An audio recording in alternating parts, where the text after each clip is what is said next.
It's May 4th and Emma's out helping me. Emma, what broke on the truck here? Right there on the spring broke. How did that break? I don't know. Were you driving the truck? No. What? Only Natasha, Daddy, and Mommy are driving the truck. Oh, so Natasha broke it.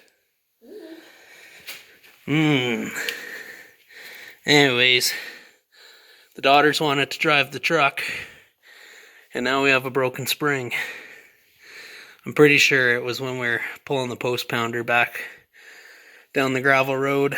I heard a big snap. Anyways, we'll have to take this coil pack out of here, the spring and the strut. I just ordered the complete new unit, so it looks like you take this one big bolt out of the bottom, which I'm sure is rusted in there, and then probably the typical 4 bolts up here, 3 or 4 bolts up here, and it sits in a pocket. I see. That's awesome. We'll have to find a way to relax that.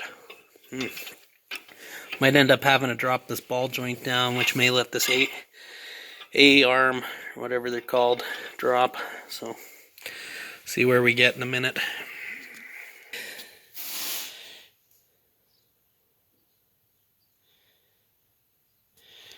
Okay, I'm going to take the ball joint off here.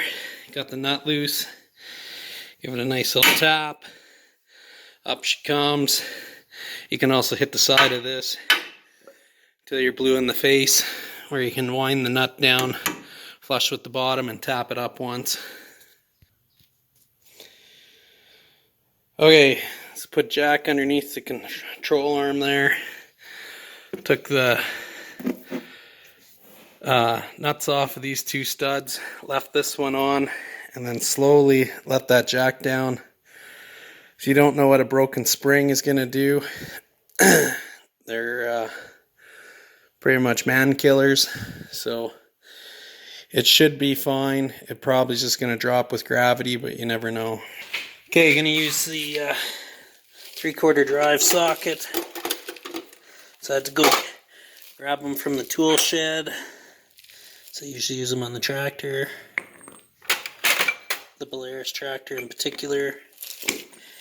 Anyways, this is just a cheap set. They go on sale for, I don't know, $100. They're not the best. They may not be the worst. Obviously, the 27 probably is the lug nut size for the Polaris because the socket looks abused. I did snap the ratchet off a couple years ago right here. Not the teeth inside, but I actually didn't even have a snipe on it. So now I have this big blue breaker bar.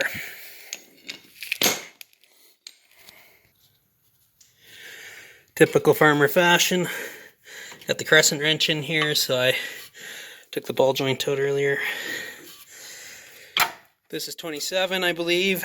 I just have it rested on where the ball joint engages. And then I had the blue breaker on the 30 to crack or loose. It was definitely tight, probably tighter than it needed to be.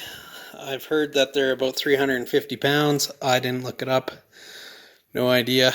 Anyways, way too tight, but it's soft now. Okay, several hours later, because I fought with this upper ball joint. Goes on the top here. The nut got all the way down here, and I couldn't get it off.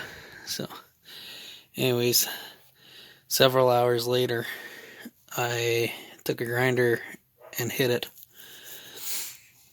And anyways, so the strut is out now. Here it is on the floor. Clearly broken right there. So it's good to have that out.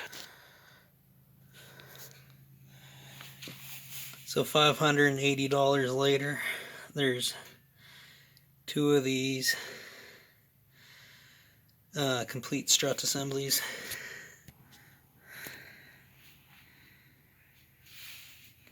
And there it is.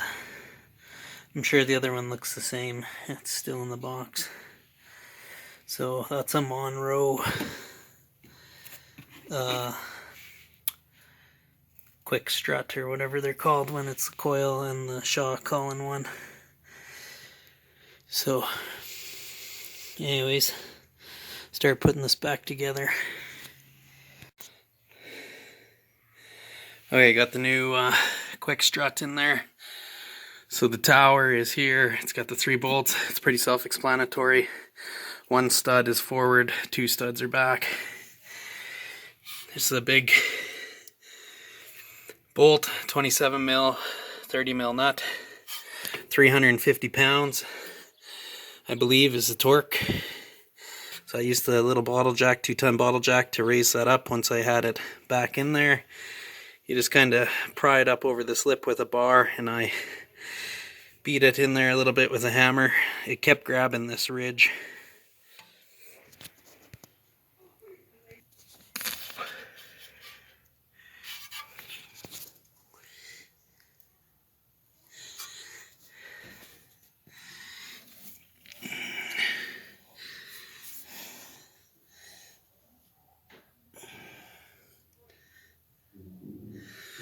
There, so the sway arm bracket's done, tower's done, and the 2 ball joints. Okay, there they are. That one's been broke for a while and jammed up underneath. And this one just recently broke.